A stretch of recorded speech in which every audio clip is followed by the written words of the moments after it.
Hello everyone. Samantha முன்னாள் கணவர் நினைவாக வைத்திருந்த டாட்டூ இப்பொழுது இப்படி செஞ்சுட்டாங்க. வாங்க என்னன்னு பார்க்கலாம்.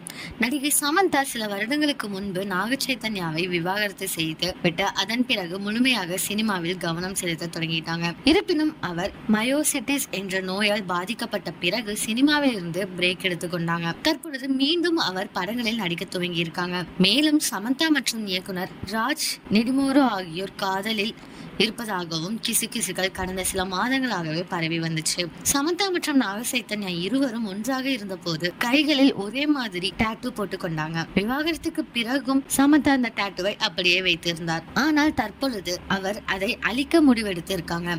சமீபத்தில் சமந்தா வெளியிட்ட போட்டோவில் டாட்டூ சற்று அழிந்திருந்த நிலையில் அது வைரலாகி இருக்கு. சமந்தா அந்த டாட்டூவை என்ன பண்ணிருப்பாங்க அப்படின்ட்டு நீங்க என்ன நினைக்கிறீங்களோ அதை கமெண்ட்ல சொல்லுங்க. இதே மாதிரி லேட்டஸ்ட் சினிமா நியூஸ் அப்டேட்க்கு இந்த சேனலை சப்ஸ்கிரைப் பண்ணிக்கோங்க.